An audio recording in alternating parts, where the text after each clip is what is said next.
इस वीडियो में हम मुग़ल स्थापत्य कला के बारे में जानेंगे। किस प्रकार से मुग़लों ने अपनी स्थापत्य कला, महल निर्माण, मस्जिद निर्माण, मकबरा निर्माण आदि का किस तरह विस्तार किया और किस तरह की वस्तुओं का उपयोग कर उसका निर्माण करवाया, जैसे संगमरमर, लाल पत्थर। ये इनका बहुत अधिक महत्व है मुग़ल स्थापत्य कला में। तो हम स्टार्ट करते हैं। बाबर की भारत विजय 1526 ईस्वी में हुई थी, जो कि पानीपत का युद्ध है वो 1526 ईस्वी में हुआ था, जो बाबर और लोदी के बीच हुआ था। बाबर की विजय के बाद दिल्ली सल्तनत के अंतिम चरण में स्थापत्य कला का विकास रुक गया। यहाँ बात यह कही गई है क्योंकि जब बाबर आया तो वहाँ से स्थापत्य कला स्टार्ट होगी, बट जो दिल्ली सल्तनत का अंत हुआ वहाँ स्थापत्य कला का विकास रुक गया था।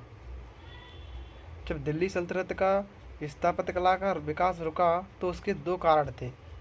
प्रथम कारण था राजनीतिक उथल पुथल और दूसरा कारण था शासकों की स्थापत्य कला के प्रति रुचि का अभाव।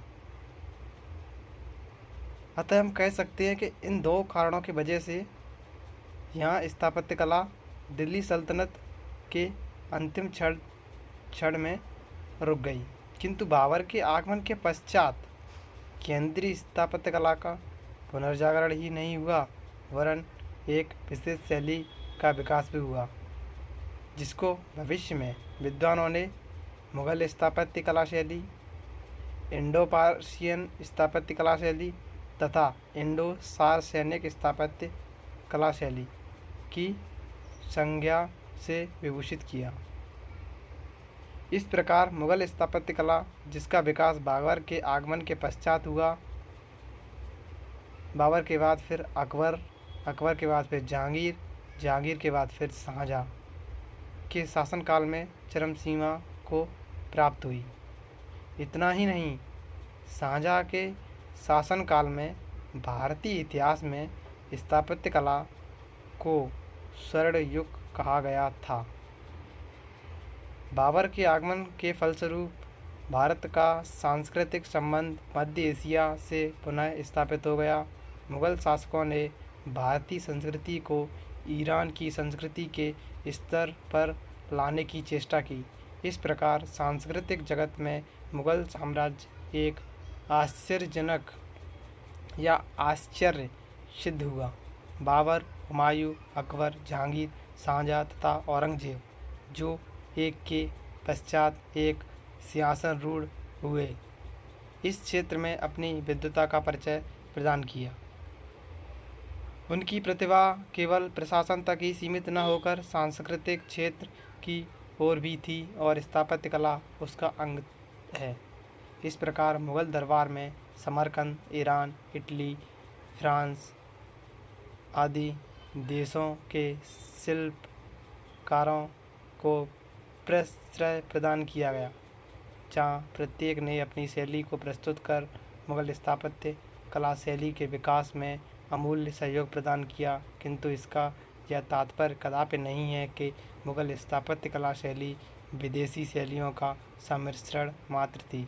वास्तविकता तो यह है कि यहाँ विदेशी शैलियों को भारतीय परंपराओं तथा पर्यावरण के अनुसार ढाला गया। हैवेल के अनुसार मुग़ल स्थापत्य कला भारतीय स्थापत्य कला के आदर्शों की पुनरावृत्ति थी, क्योंकि तैमूर भारत आक्रमण के समय बहुत से शिल्पकारों को समरकंद ले गया और वे बाबर के आगमन के फलस्वरूप भारत वापस चले आए। इस प्रकार उनकी स्थापत्य कला शैली में विदेशी प्रभाव का भी बड़ा सुंदर समन्वय हुआ। फर्ग्यूसन के अनुसार स्वाभाविकता, मोहकता तथा भव्यता इसकी प्रमुख विशेषता हैं। स्मिथ इसको इंडो पार्शियन शैली तथा अन्य इसे इंडो सार्सैनिक शैली की संज्ञा से विभूषित करते हैं। उनके अनुसार इसका उद्गम पाश्चात्य संस्कृति से हुआ है किंतु यह विचार भ्रांतिमान प्रतीत होता है, क्योंकि ताजमहल की भांति ना तो इटली में ही कोई भवन है और न ही ईरान में। इससे यह स्पष्ट है कि स्थापत्य कला के विदेशी तत्वों को स्वीकार तो किया गया है, किंतु उनको भारतीय स्थापत्य कला में स्थान प्रदान करने से पूर्व यहाँ के पर्यावरण में डालकर उनको भारतीयता का स्वरूप प्रदान करने की चेष्टा की गई है। संक्षेप में, मुगल स्थापत्य कला शैली को पूर्णतया अभारतीय कहना मूल हो गई। स्थापत्य कला के क्षेत्र में मुगलों की प्रमुख देन भवनों के साथ बाग बगीचों की योजना है, जिसके द्वारा गर्मी से कुछ बचाव होता था। इन पेड़ों को हरा भरा करने के लिए जल की आवश्यकता हुई और इस हेतु नहरों का भी निर्माण किया गया। अब यहाँ से हम बाबर, हुमायूं, अकबर, जहांगीर, शाहजहाँ, औरंगजेब के काल में किस तरह से स्थापत्य कला का विकास हुआ उसके बारे में जानेंगे। सबसे पहला नाम आता है बाबर। बाबर एक उच्च कोटि का विद्वान एवं कला प्रेमी था। उसको दिल्ली के सुल्तानों द्वारा निर्मित भवन सुंदर नहीं लगे, किंतु वह ग्वालियर की स्थापत्य कला से बहुत प्रभावित हुआ। उसने वहाँ के सभी भवनों को देखा जिनमें उसे अनुरूपता का अभाव दृष्टिगत हुआ, क्योंकि वे बिना किसी निश्चित एवं नियमित योजना पर बने हुए थे, किंतु फिर भी वे उसे बहुत ही सुंदर एवं हृदयग्राही लगे। बाबर की कलाप्रियता का परिचय उसकी अपनी आत्मकथा तुझ के बाबरी, जिसे हम बाबर नामा के नाम से भी जानते हैं, से मिलता है। वह लिखता है कि मैंने आगरा, सीकरी, बयाना, धौलपुर, ग्वालियर तथा कौल आदि स्थानों पर भवन निर्माण में 1491 संगत रासों को लगाया था। संगत रास होते हैं जो पत्थर को तराशते हैं, वह संगत रास होते हैं। और उसने जब अधिक संख्या में लगाया 1491, तो वह संगत रासों हो गए। परंतु इस कथन से ऐसा प्रतीत होता है कि उसने इन स्थानों पर सार्वजनिक भवनों का निर्माण न करवाकर स्नानागार, कुएं, तालाब तथा फव्वारों का निर्माण करवाया था, जो सुदृढ़ता के अभाव के कारण समय के चक्र में समा गए। बाबर द्वारा निर्मित 2 भवन शेष हैं। एक तो पानीपत की काबुली बाग की मस्जिद तथा दूसरी रूहेलखंड में संभल की जामा मस्जिद। इन दोनों मस्जिदों का निर्माण 1528 और 1529 ईस्वी में सैनिकों के नमाज पढ़ने के लिए किया गया था। इनकी स्थापत्य कला शैली के संबंध में बाबर स्वयं स्वीकारता है कि इनकी शैली पूर्ण रूपेण भारतीय है। कहा जाता है कि काबुली बाग की ही भांति उसने दिल्ली में एक बाग का निर्माण करवाया था और उसका नाम आराम बाग रखा गया था। बाबर के इस निर्माण कार्यों की पुष्टि उसकी सुपुत्री गुलबदन बेगम अपनी पुस्तक हुमायूंनामा में इस प्रकार करती है। आगरा में नदी के इस पार कई भवनों के निर्माण की आज्ञा दी। हरम और बाग के मध्य अपनी खिलवत खास के लिए एक पत्थर का महल बनवाया और दीवान खाना में भी एक महल का निर्माण करवाया। भवन के किनारे एक बावली और चारों बुर्जों में 4 कमरों का निर्माण करवाया। नदी के किनारे 4 आंगन वाले एक भवन का निर्माण करवाया। धौलपुर में पत्थर के एक भाग में एक चौखट बावली 10 गज लंबी और चौड़ी बनवाने की आज्ञा दी थी और कहा था कि जब बावली तैयार हो जाएगी तो उसे शराब से भरूंगा, किंतु राणा संग्राम सिंह से युद्ध होने के पूर्व ही उसने शराब से तौबा कर ली थी। अतः इस बावली को शराब से न भरवाकर नींबू के शरबत से भरवाया। बाबर के बाद हुमायूं आता है। हुमायूं भी बाबर की भांति कला प्रेमी था, किंतु दुर्भाग्यवश उसका संपूर्ण जीवन कष्टों में ही बीता। उसको शेरशाह सूरी के हाथों पराजित होने पर ईरान के शाह तहमास्प के दरबार में शरण लेनी पड़ी। परंतु स्थापत्य कला की दृष्टि से हुमायूं की इस ईरान यात्रा का अत्यधिक महत्व है, क्योंकि वहाँ उसे ईरानी स्थापत्य कला के दर्शन हुए और जब वह भारत वापस आया तो अपने साथ फारसी स्थापत्य कला के आदर्शों एवं परंपराओं को भी ले आया, जो उसके जीवन काल में पूर्ण रूपेण विकसित न हो सकी, किंतु उसकी मृत्यु के पश्चात उसके उत्तराधिकारियों के काल में अवश्य अपनी चरम सीमा को प्राप्त हुई। किंतु फिर भी हुमायूं को समय शेष मिला। उसने उसमें कुछ भवनों का निर्माण करवाया। दिल्ली में उसने दीन पनाह नामक एक भवन का निर्माण करवाया था। इसका निर्माण बड़ी शीघ्रता में किया गया था, जिसके कारण इसमें कलात्मक सौंदर्य तथा सुदृढ़ता का अभाव रहा। इसके अतिरिक्त उसने आगरा तथा फतेहाबाद हिसार में 2 मस्जिदों का निर्माण करवाया। हुमायूं के बाद सत्तारूढ़ हुआ अकबर। अकबर का शासनकाल प्रत्येक क्षेत्र में सम्मिश्रण एवं समन्वय का युग था। वह भारत में एक मिश्रित संस्कृति के स्वप्न को साकार करना चाहता था। इस हेतु उसने प्रत्येक संस्कृति के क्षेत्र में नवीन प्रयोगों को जन्म दिया। स्थापत्य कला शैली में भी उसकी इस भावना का प्रभाव पड़ना स्वाभाविक ही था। इसलिए उसने द्वारा निर्मित भवनों में ईरानी तथा भारतीय स्थापत्य कला के तत्व स्पष्ट दृष्टिगोचर होते हैं। मार्शल के अनुसार मुगल स्थापत्य कला शैली में यह निश्चय करना कठिन है कि उस पर किन तत्वों का अधिक प्रभाव पड़ा। अकबर ने देसी तथा विदेशी शैलियों के मध्य बड़ा सुंदर सामंजस्य स्थापित किया। उसने अपनी उदारता एवं सहिष्णुता को स्थापत्य कला के माध्यम से भवनों में समाहित करने की चेष्टा की। अकबर का समकालीन इतिहासकार अबुल फजल अल्लामी लिखता है कि बादशाह सुंदर भवनों की योजना बनाता है और अपने मस्तिष्क एवं हृदय के विचारों को पत्थर और गारे का रूप प्रदान करता है। इस प्रकार अकबर द्वारा निर्मित भवनों में उसके व्यक्तित्व की छाप स्पष्ट दृष्टिगोचर होती है। अकबर भारत में हिंदू मुस्लिम एकता के द्वारा एक राष्ट्रीय एकता स्थापित करना चाहता था। अस्तु वह हिंदू मुस्लिम दोनों कलाओं का प्रशंसक था। फर्ग्यूसन के अनुसार वह उनकी हिंदू कलाओं को उतना ही चाहता था जितना अपनी मुस्लिम कला को। फलस्वरूप उसकी सभी कृतियों में दोनों ही शैलियों का समन्वय हुआ। अकबर ने अपने भवनों में अधिकतर लाल पत्थरों का ही प्रयोग किया। इसका कारण लाल पत्थरों का अधिकता से पाया जाना था। इसके अतिरिक्त उसने कुछ भवनों में संगमरमर का भी प्रयोग किया। उसने देश की सुरक्षा को ध्यान में रखते हुए महत्वपूर्ण स्थानों पर अनेक किलों का निर्माण करवाया, जिसमें आगरा, लाहौर, इलाहाबाद के किले विशेष उल्लेखनीय हैं। हुमायूं का मकबरा। हुमायूं का मकबरा जो कि अकबर के टाइम पीरियड में ही बनाया गया था।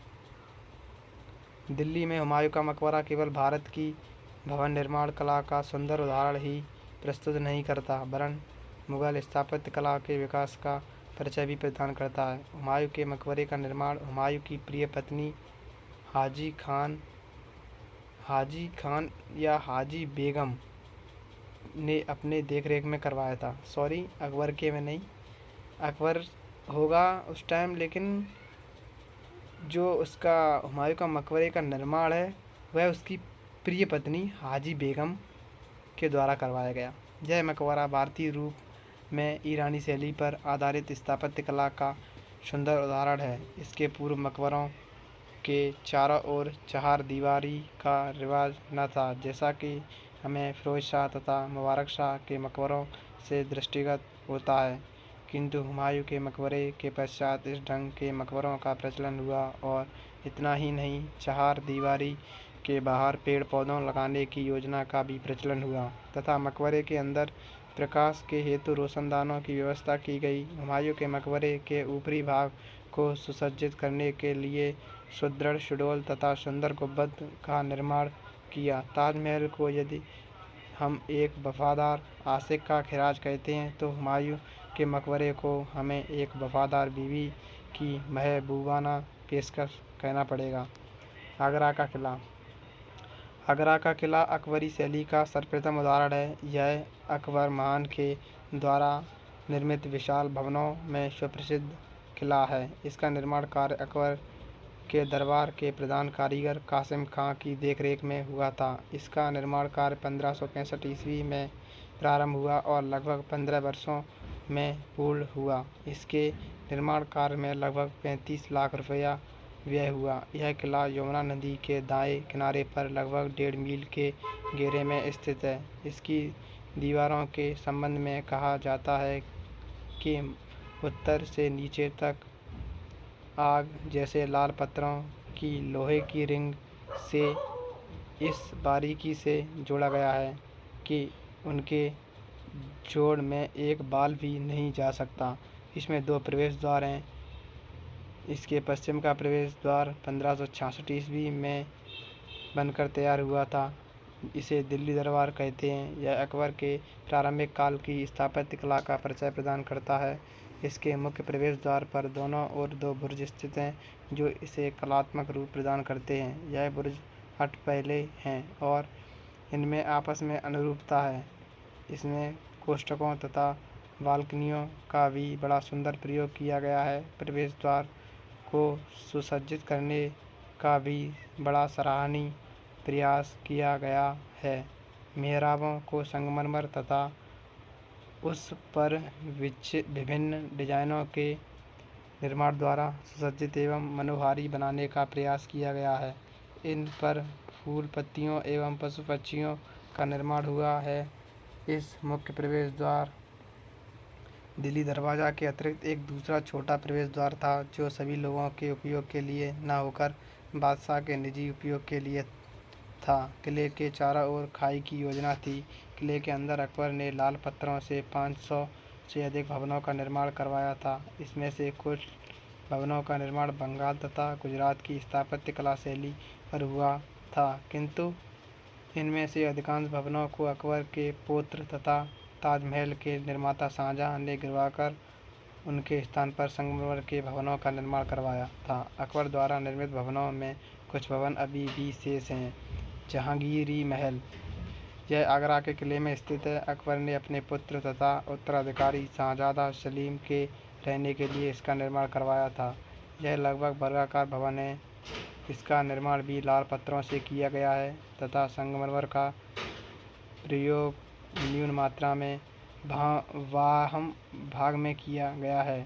महल के मध्य में एक आंगन की भी योजना है। इस तरह की शैली अधिकतर हिंदू स्थापत्य कला शैली की ओर झुकी हुई है तथा इसमें तीरा तथा कोष्ठकों का प्रयोग किया गया है जो हिंदू स्थापत्य कला के मूल तत्व हैं।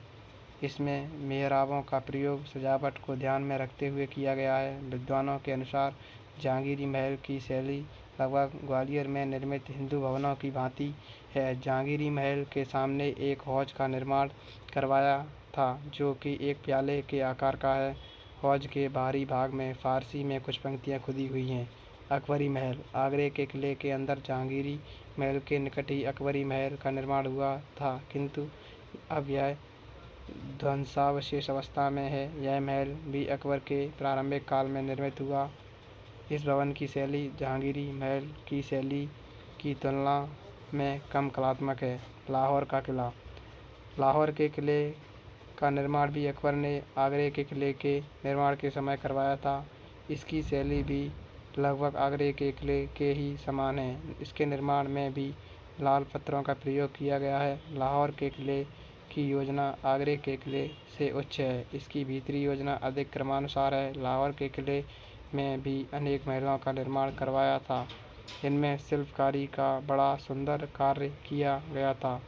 इन भवनों में कोष्ठकों का भी प्रयोग किया गया था। इन पर पशु पक्षियों की आकृतियाँ बनाई गई थीं। यह आकृतियाँ इस बात की परिचायक हैं कि इसमें निर्माण कार्य में भारतीय शिल्पकारों की सेवाएं ली गई थी।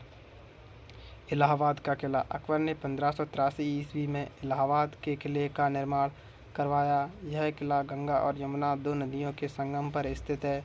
इसकी योजना बहुत विस्तृत है। इसका बहुत सा भाग नष्ट हो गया है और केवल कुछ भवन शेष हैं। इसके अवशेष इसकी कलात्मकता का परिचय प्रदान करते हैं।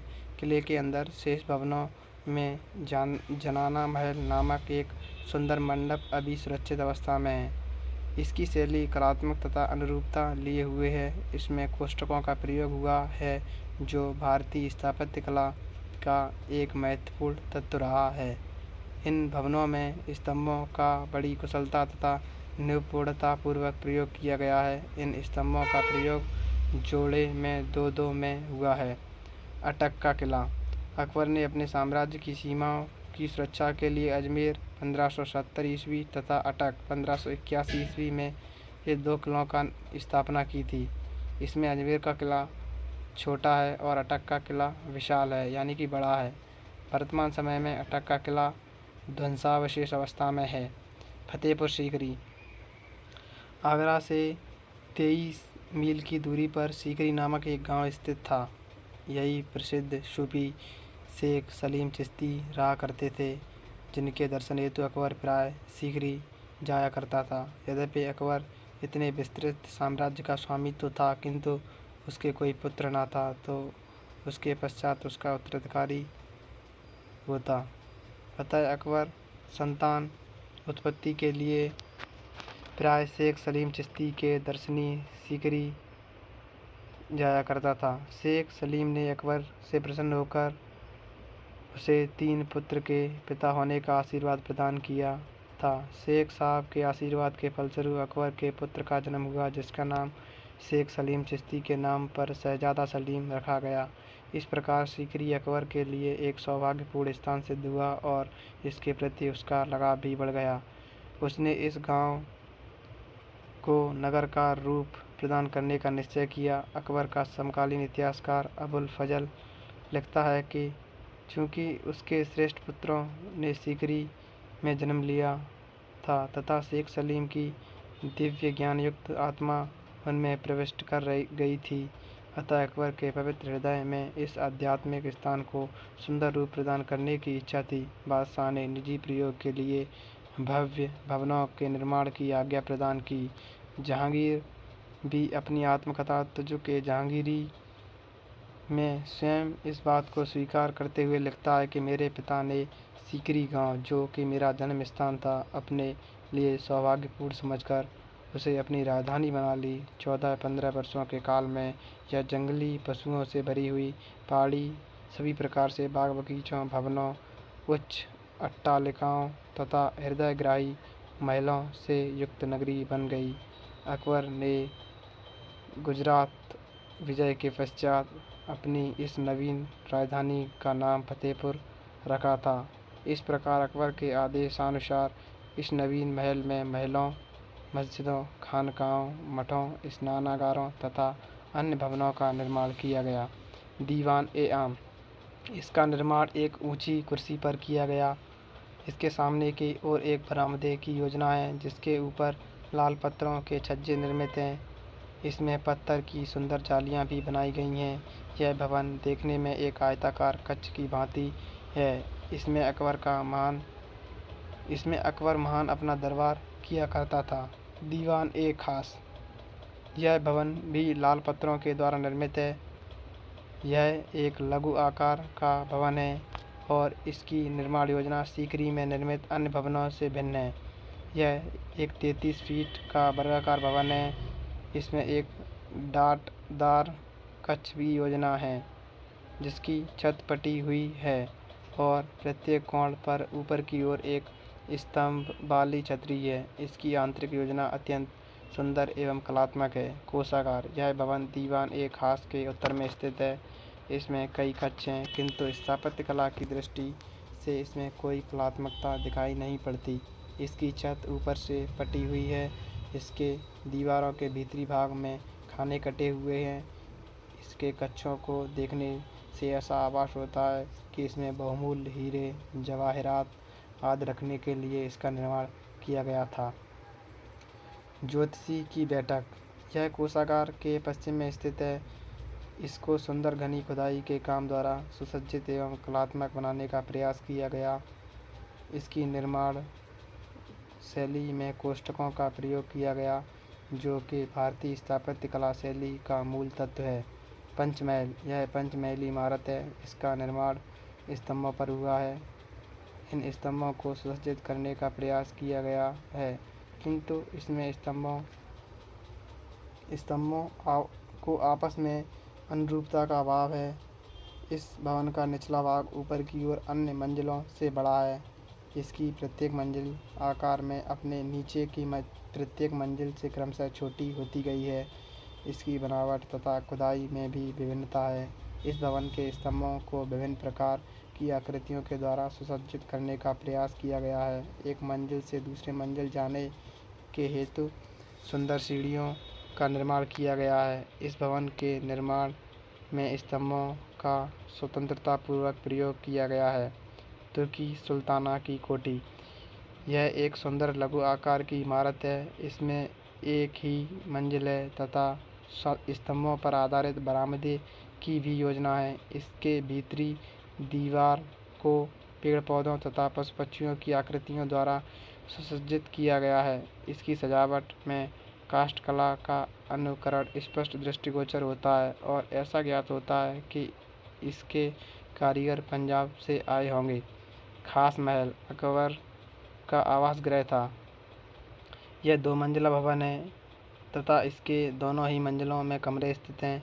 इस महल के निर्माण में लाल पत्थरों के साथ संगमरमर का भी प्रयोग किया गया है।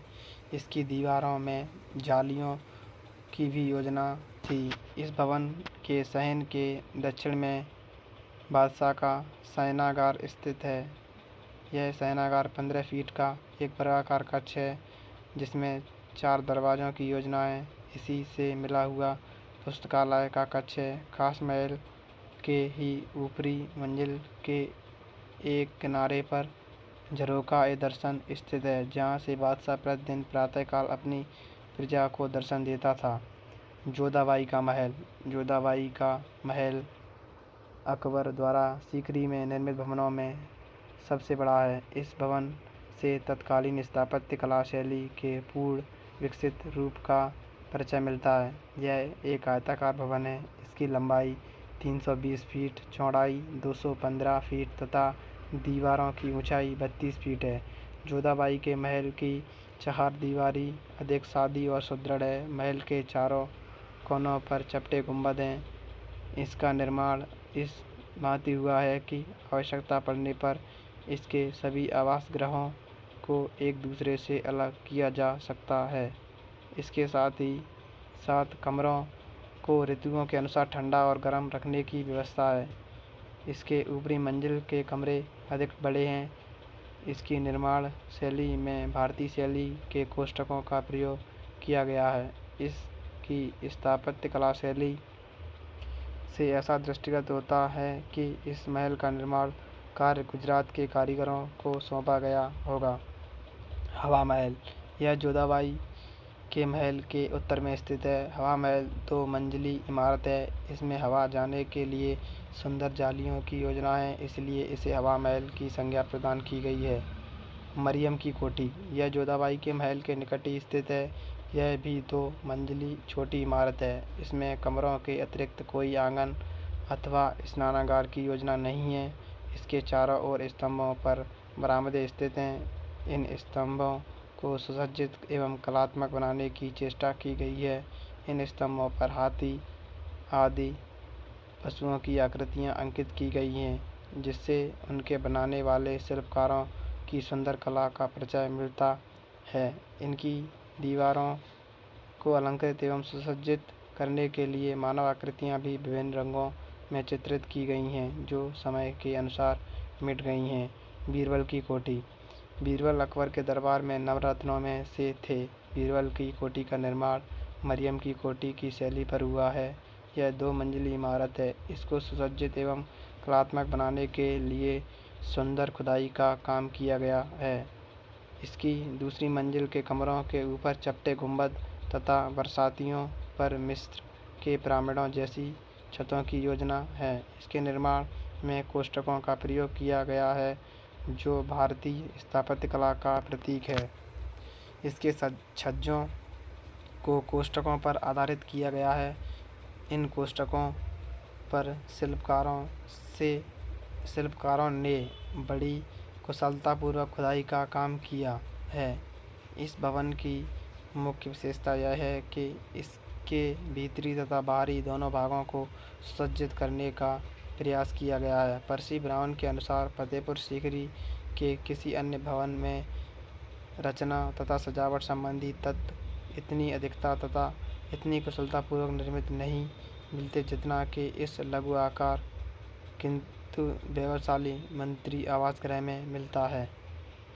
शाही अस्तबल बीरबल की कोठी से कुछ ही दूरी पर शाही हाथियों, ऊँटों तथा घोड़ों के लिए अस्तबल का निर्माण किया गया। यह एक विशाल आयताकार भवन है।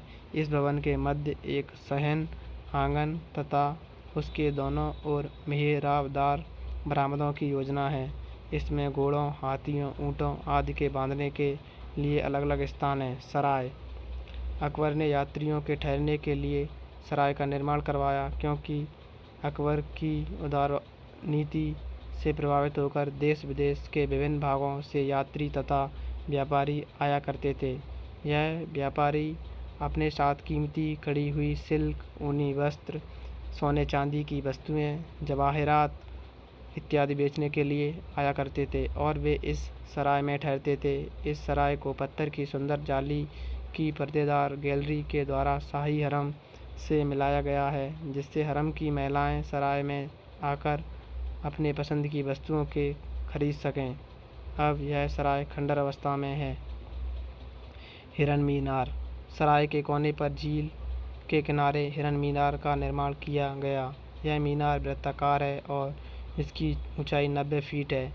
इस मीनार के संबंध में कहा जाता है कि अकबर महान इस पर चढ़कर हिरन का शिकार देखा करता था, अतः इसका नाम हिरन मीनार पड़ा। जामा मस्जिद अकबर महान इन मस्जिद को सीकरी की सबसे शानदार मस्जिद बनाना चाहता था तथा इसका मानचित्र सुप्रसिद्ध मक्का की मस्जिद के आधार पर तैयार किया गया। इसका शयन आयताकार है। इसके उत्तर, दक्षिण तथा पूर्व में 3 प्रवेश द्वार थे, जो तीनों एक ही प्रकार के थे। मस्जिद के शयन में शेख सलीम चिश्ती तथा इस्लाम खां के मकबरे भी स्थित हैं। जिस समय शेख सलीम चिश्ती इसमें दफनाए गए थे तो मस्जिद के उत्तरी प्रवेश द्वार को बंद कर दिया गया था। अकबर ने कुछ समय पश्चात इसके दक्षिणी द्वार को गिरवाकर उसके स्थान पर एक वैभवशाली द्वार का निर्माण करवाया, जो बुलंद दरवाज़ा के नाम से प्रसिद्ध हुआ। इस मस्जिद के ऊपरी 3 गुंबदों का निर्माण किया गया, जिसमें बीच का गुंबद किनारे के अन्य 2 गुंबदों से बड़ा है। मस्जिद के भीतरी भाग में बरामदों, कक्षों तथा आंगन की सुंदर योजना है। इसके मेहराबों को कुशल शिल्पकारी द्वारा सुसज्जित एवं कलात्मक बनाने का प्रयास किया गया है। इसका अग्रभाग बहुत महत्वपूर्ण है। यद्यपि इसकी योजना इस्लामी है, किंतु इसमें भीतरी स्थापत्य कला के तत्वों को भी अपनाया गया है।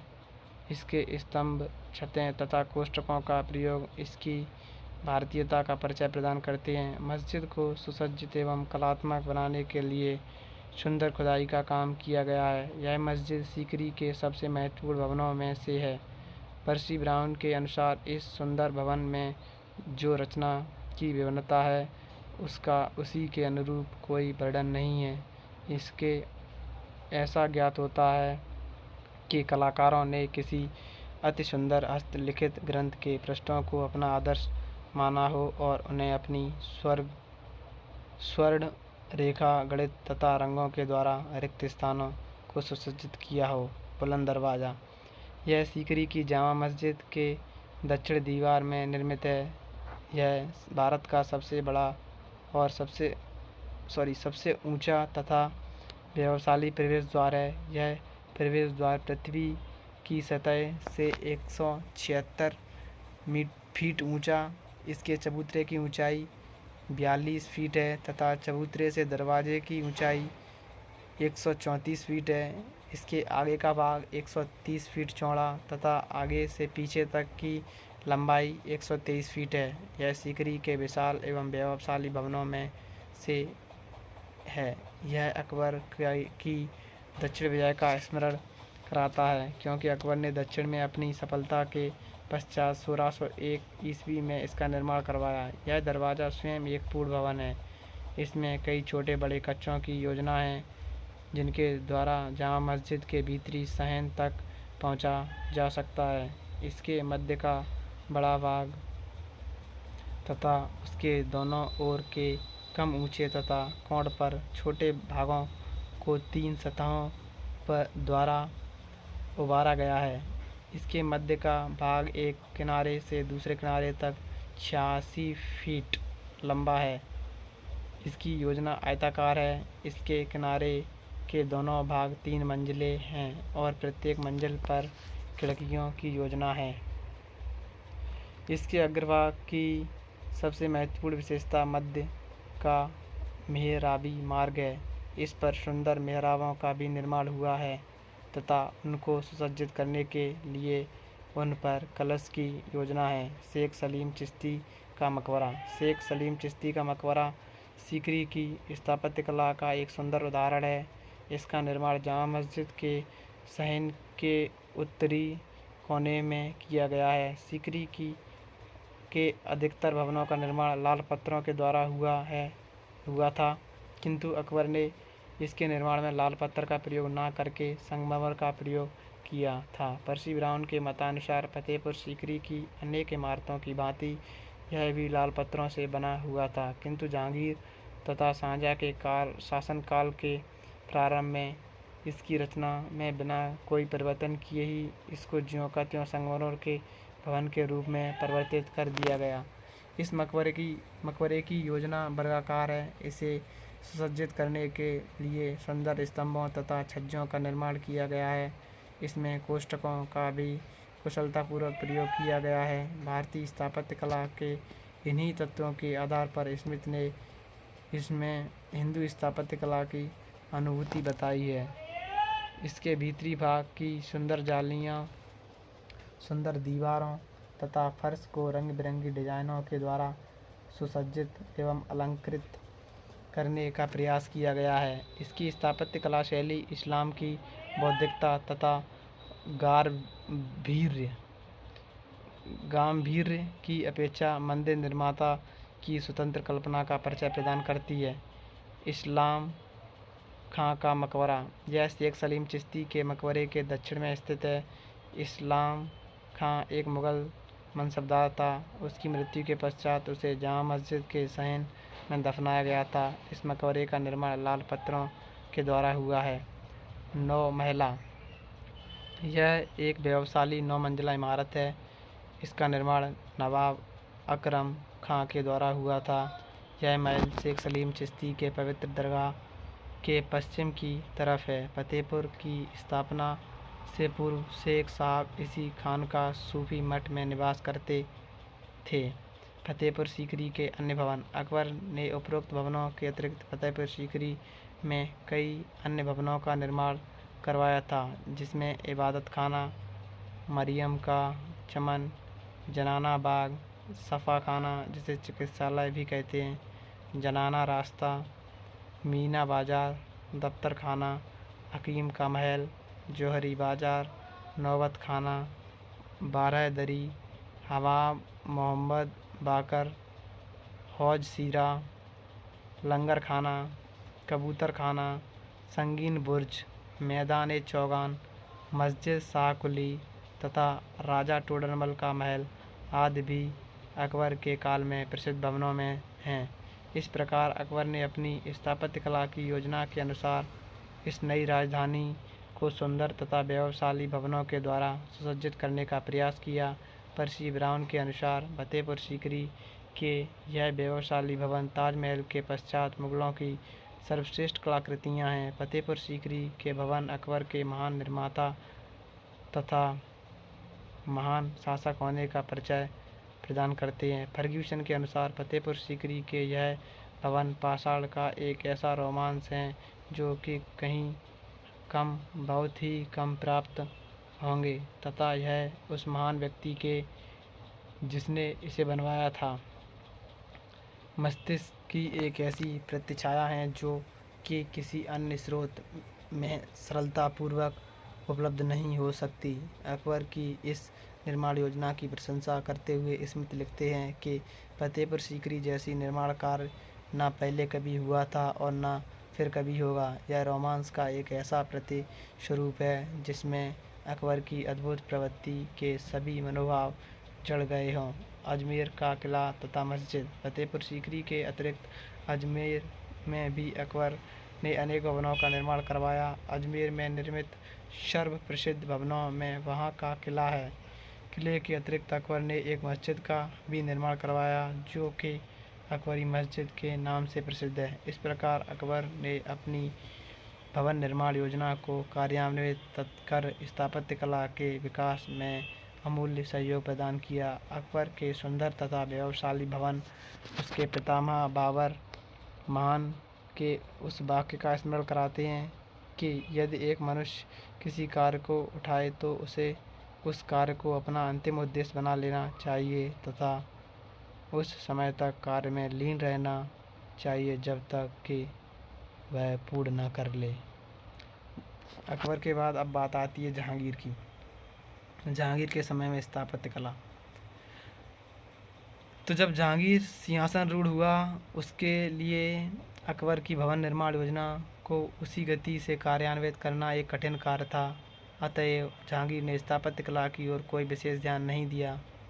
दूसरे, जहांगीर की रुचि भी स्थापत्य कला की अपेक्षा चित्रकारी तथा बाग बगीचों के प्रति अधिक थी। इसलिए भवन निर्माण का कार्य कुछ समय के लिए रुक सा गया और उसमें कोई विशेष प्रगति नहीं हो सकी। किंतु फिर भी जहांगीर ने जिन भवनों का निर्माण करवाया उनमें अकबर के काल की स्थापत्य कला का उत्कृष्ट स्वरूप दृष्टिगोचर होता है। अकबर का मकबरा। जहांगीर के पिता अकबर का मकबरा उस काल का सबसे सुंदर एवं वैभवशाली भवन है। यह सिकंदरा नामक गांव में स्थित है जिसे सुल्तान सिकंदर लोदी ने अपने नाम पर बसाया था। अकबर ने इसका नाम बहिस्ताबाद रखा था। यह आगरे से 5 मील की दूरी पर दिल्ली जाने वाली सड़क पर स्थित है। इस भवन की निर्माण योजना के संबंध में कहा जाता है कि इसकी योजना अकबर ने स्वयं अपने जीवन काल में बनाई थी। जहांगीर अपनी आत्मकथा तुझ के जहांगीरी में इस भवन की चर्चा करते हुए लिखता है कि सोमवार 17 को हम अपने स्वर्गीय पिता के मकबरे की तीर्थ यात्रा को नंगे पांव गए। यदि संभव होता तो मैं इस सड़क की यात्रा अपनी आँख की बरौनियों तथा सिर के द्वारा पूरी करता। मेरे आदरणीय पिता ने मेरे जन्म के हेतु ख्वाजा मुइजुद्दीन संजारी चिश्ती के दरगाह की पैदल फतेहपुर से अजमेर 120 कोस की तीर्थ यात्रा की थी। यदि मैंने इस सड़क की यात्रा अपने सिर तथा आँखों के द्वारा की होती तो मैंने क्या किया होता। अब जब मुझे इस तीर्थ यात्रा का सौभाग्य प्राप्त हुआ तब मैंने कब्र पर निर्मित भवन देखा। यह मेरी इच्छा के अनुकूल नहीं लगा जैसा कि इसे होना चाहिए था, जिससे कि विश्व पथिक इसे देखकर यह कहे कि यथा संसार में अन्यत्र नहीं है। जिस समय इसका निर्माण हो रहा था उस समय अभागे खुसरो की घटना घटित हुई। मैंने लाहौर के लिए प्रस्थान किया। फलतः एक भारी धनराशि व्यय हुई तथा निर्माण कार्य 3 अथवा 4 वर्षों तक चलता रहा।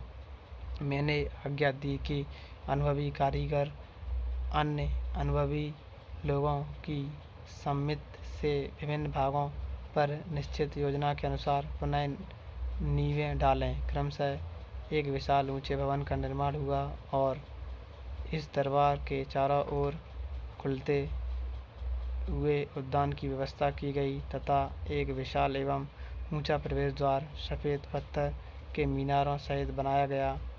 उन लोगों ने मुझे बताया कि ऊंचे भवन के निर्माण पर 15 लाख रुपया व्यय हुआ, जो ईरान के 50,000 तूमान तथा तुरान के 45 लाख खानी के बराबर था।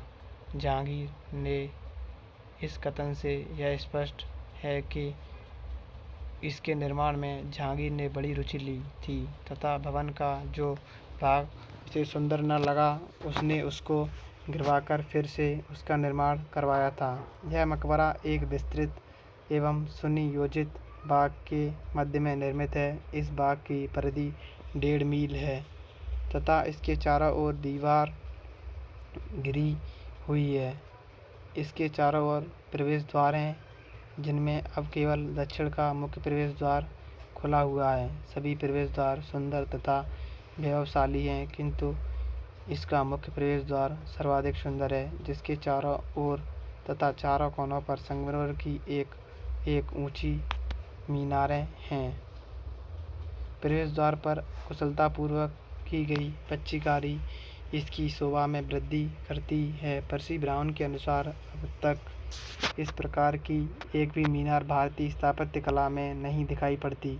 अतः सर्वप्रथम इस प्रकार की मीनारें बनवाने का श्रेय जहांगीर को ही प्राप्त है। इस मकबरे में 5 मंजिलें हैं। इसकी प्रत्येक मंजिल ऊपरी मंजिल नीचे की मंजिल से आकार में छोटी होती गई है। इसके प्रत्येक प्रवेश द्वार पर फारसी की सुंदर पंक्तियाँ खुदी हुई हैं। यह पंक्तियाँ अकबर के व्यक्तित्व पर प्रकाश डालती हैं। अकबर की कब्र संगमरमर की बनी हुई है। पहली मंजिल पर बनी कब्र असली है तथा उसके ऊपर की मंजिल पर बनी हुई कब्र नकली है। दोनों कब्रों का निर्माण संगमरमर के द्वारा किया गया है तथा उन पर विविध प्रकार के फूलों का चित्रण किया गया है, जिनसे ऐसा लगता है कि कब्र पर फूलों की चादर पड़ी हुई है। कब्र के सिरहाने अल्लाहु अकबर, ईश्वर महान है तथा पैरों की तरफ जले जलालहू, उसकी शान में वृद्धि हो, उभरे हुए अक्षरों में खुदा हुआ है। इसमें कब्र में अगरबत्ती रखने के लिए एक छोटे ताक की भी व्यवस्था की गई है। कब्र के चारों ओर ईश्वर के 99 नाम अरबी में खुदे हुए हैं। इसके अतिरिक्त इस मकबरे को सुंदर जालियों के द्वारा सुसज्जित करने का प्रयास किया गया है। इसकी छतें भी सुदृढ़ तथा सुंदर पच्चीकारी से युक्त हैं। फर्ग्यूसन के विचारानुसार यदि केंद्रीय गुंबद 30-40 फीट और ऊंचा होता तो भारतीय मकबरों में इसे ताज के बाद दूसरा स्थान प्रदान किया जाता, परंतु पर्सी ब्राउन इसके संबंध में कहते हैं कि विभिन्न प्रकार से खुली हुई छत तथा इसकी सुंदर बनावट सब मिलाकर इस भवन के उपयुक्त ही हैं। कुछ भी हो, यह भारत में अपनी तरह का एक ही है तथा ईरान अथवा शौरसेनी मकबरों में इसका कोई मुकाबला नहीं है। हेवेल लिखते हैं कि अकबर का मकबरा एक महान भारतीय शासक का पुण्य स्मारक है। एतमाद-उद-दौला का मकबरा जहांगीर के काल की दूसरी महत्वपूर्ण इमारत एतमाद-उद-दौला का मकबरा है। यह मकबरा आगरा में स्थित है। एतमाद-उद-दौला नूरजहां बेगम का पिता तथा जहांगीर बादशाह का ससुर था। इस मकबरे के निर्माण में लाल पत्थर तथा संगमरमर दोनों का ही प्रयोग किया गया है। इसीलिए जहांगीर के काल को स्थापत्य कला के क्षेत्र में लाल पत्थर तथा सफ़ेद पत्थर संगमरमर के काल के मध्य की कड़ी कहते हैं। इसे नूरजहां ने ईरानी शैली के आधार पर 1626 ईस्वी में बनवाया था। यह मकबरा 150 वर्ग फीट वर्गाकार लाल चबूतरे पर निर्मित है। यह सुंदर बगीचे के मध्य लाल पत्थरों से घिरे हुए अहाते में स्थित है।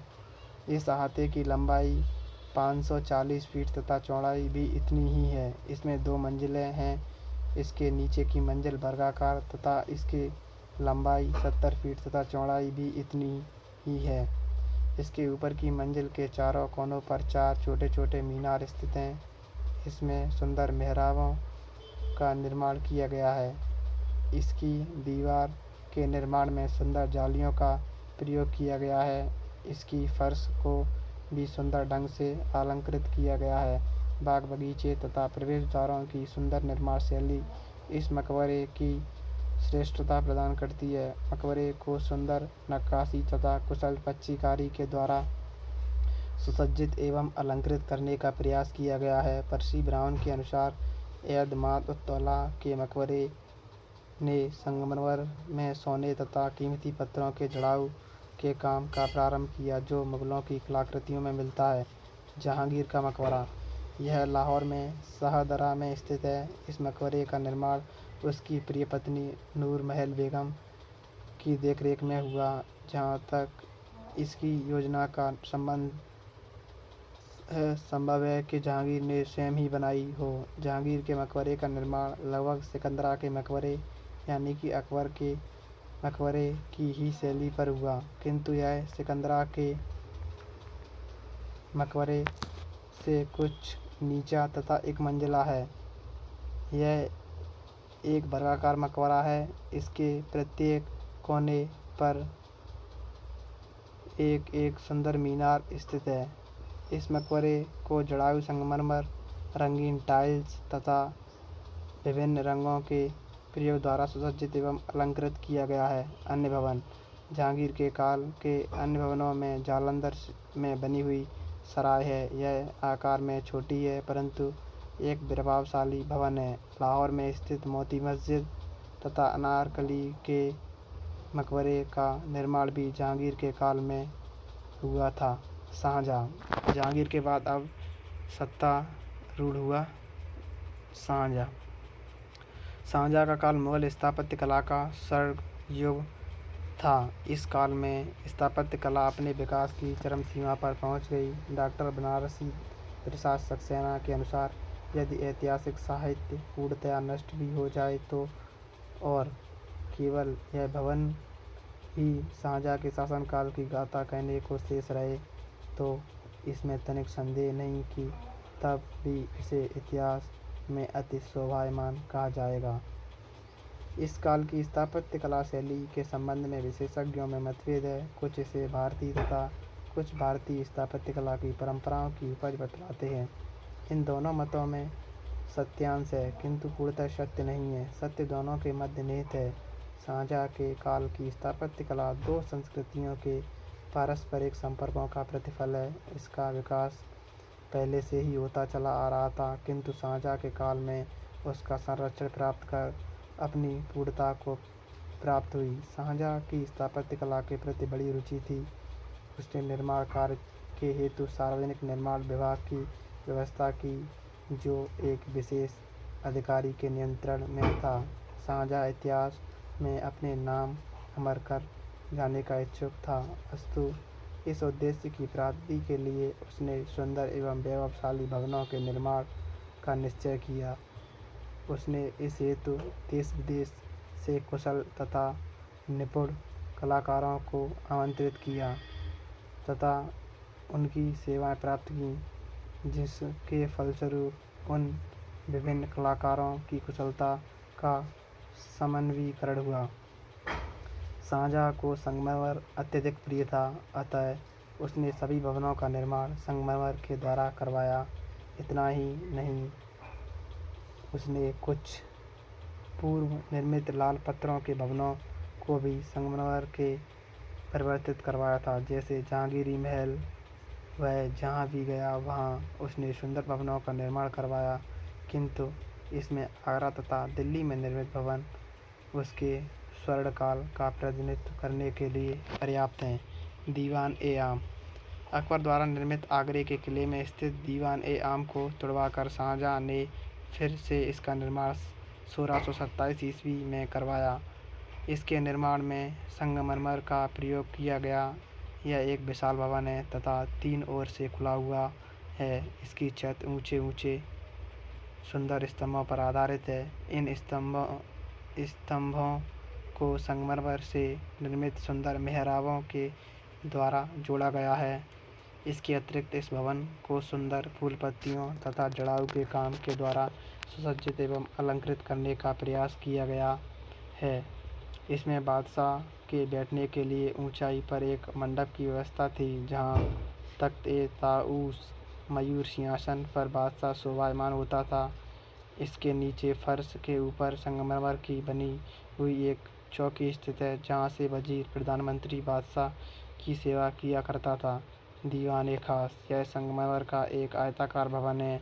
इसका निर्माण शाहजहाँ ने दीवान-ए-आम के 10 वर्ष पश्चात 1637 ईस्वी में किया था। इसमें 2 बड़े कक्षों की व्यवस्था है। इसमें स्तंभों तथा मेहराबों पर सुंदर पच्चीकारी का कार्य किया गया है। इसके अतिरिक्त दीवारों को फूल पत्तियों के द्वारा सुसज्जित करने का प्रयास किया गया है। इसकी दीवार 22 फीट ऊंची है। शीश महल यह एक सुंदर कक्ष है तथा इसमें स्नान के लिए हौज की व्यवस्था है। इसकी दीवारों तथा मेहराबों पर शीशे की चढ़ाई के द्वारा इसे सुसज्जित एवं अलंकृत किया गया है। मोती मस्जिद यह आगरे के किले में स्थित सबसे सुंदर भवन है। इसका निर्माण 1645 ईस्वी से 1653 ईस्वी शाहजहां ने 3 लाख रुपए के व्यय से करवाया था। इसकी पश्चिमी तथा पूर्वी दीवारें 234 फीट लंबी हैं तथा उत्तरी एवं दक्षिणी दीवारें 187 फीट हैं।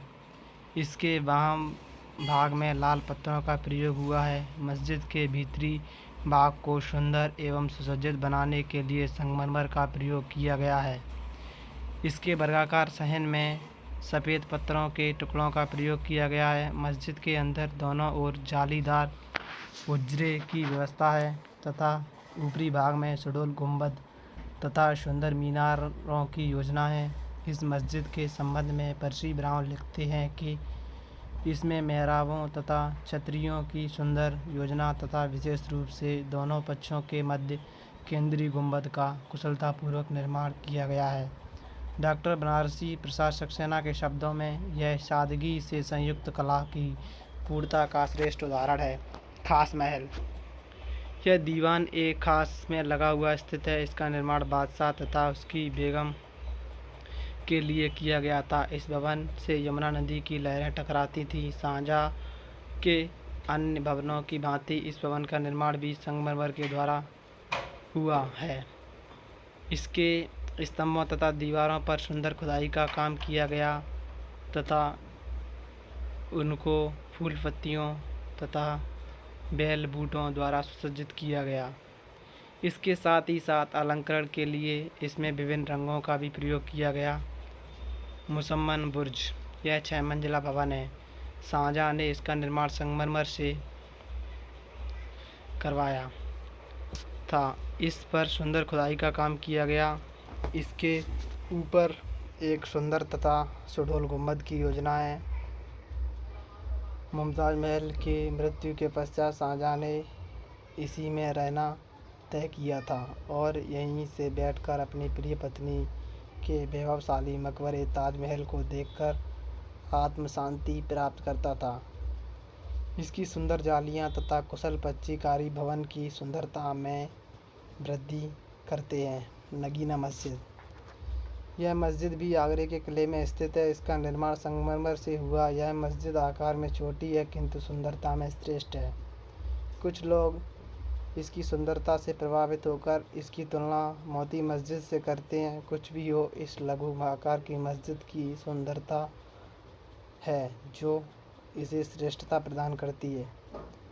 जामा मस्जिद यह मस्जिद आगरे के किले के उत्तर पश्चिम में स्थित है। इसका निर्माण शाहजहां की ज्येष्ठ पुत्री जहां आरा बेगम के द्वारा हुआ था। यह मस्जिद 5 वर्ष में 1648 ईस्वी में पूर्ण हुई तथा इसके निर्माण में 5 लाख रुपया व्यय हुआ था। इसका आकार 130 फीट तथा 100 फीट है। मस्जिद की छत के प्रत्येक कोने पर एक एक अठपैले गुंबददार छतरी की योजना है। इसके ऊपरी भाग पर 3 बड़े गुंबद तथा 4 सुंदर मीनारें स्थित हैं जो मस्जिद की शोभा में वृद्धि करते हैं। संक्षेप में यह शासी विधान की एक महत्वपूर्ण कृति है। लाल किला अकबर के फतेहपुर सीकरी की भांति शाहजहां ने दिल्ली में अपने नाम पर शाहजहानाबाद नामक एक नगर की स्थापना 1638 ईस्वी में की, जिसे उसने अपने साम्राज्य की नई राजधानी बनाया। वहाँ अनेक सुंदर एवं वैभवपूर्ण भवनों का निर्माण कर उसे सुसज्जित करने का प्रयास किया। शाहजहानाबाद के इन प्रमुख भवनों में लाल किला एक है। यह सुंदरता एवं शोभा में पूर्ण में अनोखा है तथा संभवतः विश्व में अतुल्य है। इसमें तथा अकबर के फतेहपुर सीकरी प्रासाद में विरोधाभास है। यदि एक पुरुष बल का आदर्श है तो दूसरी नारी के अधिक विस्तार का, किंतु दोनों की ही अपनी सुंदरता है। इस किले का निर्माण सुनिश्चित योजना के अनुसार किया गया है। इसकी लंबाई लगभग 3100 फीट तथा चौड़ाई 1650 फीट है।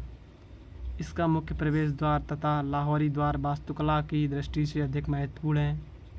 यह मुख्य प्रवेश द्वार पश्चिम की ओर स्थित है तथा इसके सामने चांदनी चौक एवं एक प्रभावशाली चौड़े मार्ग की व्यवस्था है। यह प्रवेश द्वार एक विशाल कक्ष से जुड़ा हुआ है। इसके पश्चात दूसरा प्रमुख भवन नौबत खाना है, जिसके सामने दीवान ए आम स्थित है, जो आगरे की अपनी बहन इमारत से अधिक वैभवपूर्ण है। किले के उत्तरी भाग में सुप्रसिद्ध दीवान ए खास स्थित है। यह भवन शाहजहाँ के शासन काल में निर्मित अन्य भवनों से अधिक अलंकृत है। स्थापत्य कला की दृष्टि से इसकी शैली पूर्ण नहीं है। स्थापत्य कला की दृष्टि से इसकी शैली पूर्ण नहीं है, किंतु फिर भी यह अत्यधिक प्रभावशाली है। इसमें ताजमहल की सादगी का अभाव है, क्योंकि इसका निर्माण उस विचार के अनुसार नहीं किया गया था। यह शाहजहाँ के वैभव की चरम सीमा का परिचायक है। प्रसिद्ध कवि अमीर खुसरो की यह पंक्तियाँ भवन के वैभव का सुंदर चित्रण प्रस्तुत करती हैं। गर फिरदौस बर रुए जमी अस्त, हमी अस्त, हमी अस्त, हमी अस्त। अर्थात यदि पृथ्वी पर कहीं स्वर्ग है तो यही है, यही है, यही है जामा मस्जिद। दिल्ली के लाल किले के बाहर एक ऊंचे चबूतरे पर जामा मस्जिद स्थित है। इसमें 3 प्रवेश द्वार हैं, जिसमें पूर्वी प्रवेश द्वार से बादशाह नमाज पढ़ने आया करता था तथा अन्य 2 प्रवेश द्वारों, जो कि उत्तरी तथा दक्षिणी भाग में स्थित हैं, से सामान्य प्रजा आया करती थी। प्रवेश द्वार तक पहुंचने के लिए सीढ़ियों की व्यवस्था है। इसके ऊपरी भाग पर 3 गुंबद स्थित हैं, जिसके मध्य का गुंबद किनारे के अन्य 2 गुंबदों से बड़ा है। इसके अतिरिक्त मस्जिद के अंदर अग्रभाग में एक सुंदर तथा सुडौल बड़े मेहराब की व्यवस्था है तथा दोनों किनारों पर ऊंची मीनारें स्थित हैं। संक्षेप में यह वास्तुकला का एक सुंदर आदर्श है। ताजमहल यह विश्व के अति सुंदर भवनों में से एक है। इसका निर्माण शाहजहाँ ने अपनी प्रिय पत्नी अर्जुमंद बानो बेगम, जिसे उसने मुमताज़ महल की उपाधि से विभूषित किया था, की पुण्य स्मृति में करवाया था। इसका निर्माण कार्य मुमताज़ महल की मृत्यु 1631 ईस्वी के पश्चात आरंभ हुआ। यह आगरा में यमुना नदी के किनारे स्थित है। इसका निर्माण योजना के संबंध में यह कहा जाता है कि शाहजहाँ ने स्वयं बनाई थी तथा उसी के अनुसार कुशल कारीगरों ने इसको ताजमहल का रूप दिया। इसके कारीगरों के संबंध में विद्वानों में मतभेद है। कुछ इसे अभारतीय तथा कुछ भारतीय कलाकारों की कृति मानते हैं। फादर मैनरिक के अनुसार उसकी योजना वेनिस निवासी वेरोनियो नामक कलाकारों ने बनाई थी। स्मिथ ने भी इसी मत का समर्थन करते हुए इसे एक यूरोपीय कृति बताई है, किंतु पर्सी ब्राउन इस मत का खंडन करते हुए लिखता है कि यह मुगल भवन कला की विधिवत विकसित रूप है, जो परंपरा के अनुसार तथा भाव प्रभाव से परिपूर्ण मुक्त है। इसका निर्माण कार्य बादशाह की देखरेख में संपन्न हुआ। इसके सर्व प्रमुख कलाकार उस्ताद ईसा खान थे तथा मोहम्मद हनीफ, अमानत खां, मोहम्मद खां, मोहम्मद शरीफ, इस्माइल खां, मोहनलाल, मोहम्मद काजिम आदि अन्य सहायक कलाकार थे, जो वास्तुकला के विभिन्न क्षेत्रों में पारंगत थे। उस्ताद ईसा खान एक कुशल तथा अनुभवी नक्शानवीस थे। अमानत खां तथा मोहम्मद शरीफ तुगरा नवीसी में निपुण थे। इस्माइल खां गुंबद साजी तथा मोहनलाल पच्चीकारी में बेजोड़ थे। इन सभी कलाकारों की कार्यकुशलता के संयोग से ताजमहल का निर्माण हुआ। दूसरे शब्दों में यह विभिन्न कलाकारों के संयोग का प्रतिफल है। ताजमहल की स्थापत्य कला शैली के संबंध में पर्सी ब्राउन का विचार है कि इसका निर्माण दिल्ली में निर्मित हुमायूं के मकबरे तथा खान खाना के मकबरे की शैली के आदर्श पर हुआ, किंतु ताजमहल के दोनों ओर मस्जिदें स्थित हैं, जिसका निर्माण लाल पत्थरों के द्वारा हुआ है। समाधि 22 फीट ऊंचे चबूतरे पर स्थित है, जिसमें 2 समाधियां स्थित हैं, एक मुमताज महल की तथा दूसरी शाहजहां की। इन समाधियों को रंग बिरंगे पत्थरों की सहायता से बने हुए फूल पत्तियों के द्वारा सुसज्जित एवं अलंकृत किया गया है। ताजमहल के सबसे ऊपरी भाग पर एक सुंदर तथा सुडौल गुंबद स्थित है तथा अन्य 4 कोनों पर एक एक मीनार स्थित है। यह मीनार 3 मंजिले हैं तथा प्रत्येक मीनार की ऊंचाई 137 फीट है।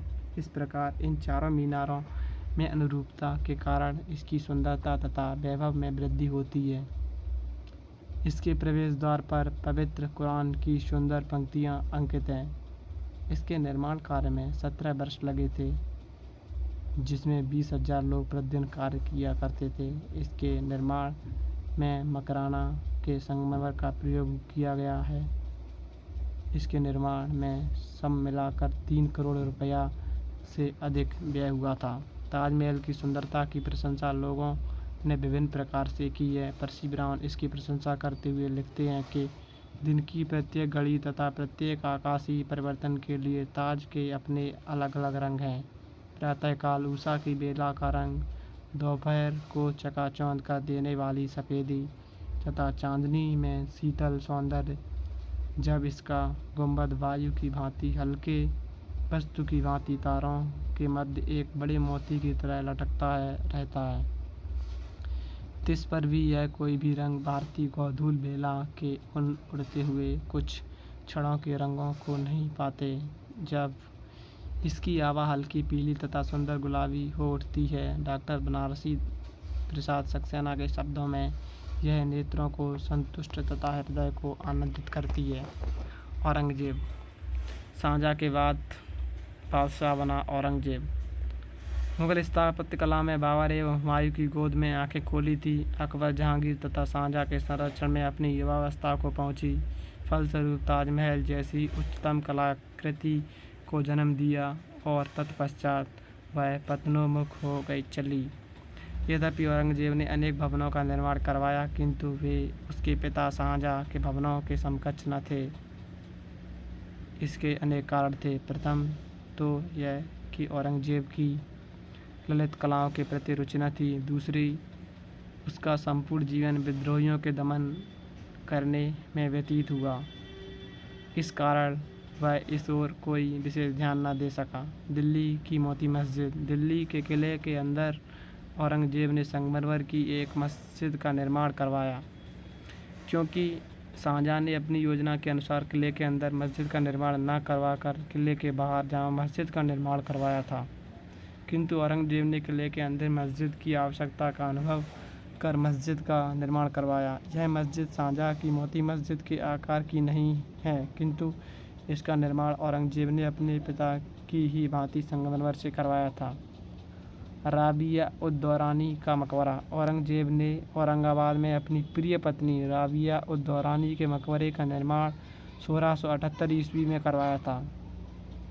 इसकी स्थापत्य कला शैली सुप्रसिद्ध ताजमहल पर आधारित है, अतः इसे द्वितीय ताजमहल भी कहा जाता है, किंतु ताजमहल की तुलना में यह मकबरा कम सुंदर है। फिर भी इस मकबरे का कुछ भाग अत्यधिक सुसज्जित एवं अलंकृत है। मकबरे में कब्र के चारों ओर संगमरमर के 8 पहले पर्दों तथा उसमें कुशल शिल्पकारी उसकी सुंदरता में वृद्धि करते हैं। इसके लोहे के प्रवेश द्वारों पर सुंदर फूल पत्तियों का निर्माण किया गया है, जो उस काल की धातु कला के विकास का सुंदर उदाहरण प्रस्तुत करती हैं। लाहौर की बादशाही मस्जिद। औरंगजेब के काल की दूसरी महत्वपूर्ण मस्जिद लाहौर की बादशाही मस्जिद है। इसका निर्माण औरंगजेब ने 1676 ईस्वी में करवाया था। इसका निर्माण कार्य फिदई खान की देखरेख में हुआ था। उसकी स्थापत्य कला शैली दिल्ली की जामा मस्जिद की भांति है, किंतु उतनी सुंदर एवं वैभवशाली नहीं है। अन्य भवन। औरंगजेब ने इसके अतिरिक्त अनेक मस्जिदों का निर्माण करवाया, किंतु इन मस्जिदों में शाहजहां के काल की स्थापत्य कला के गुणों का अभाव है। धन्यवाद।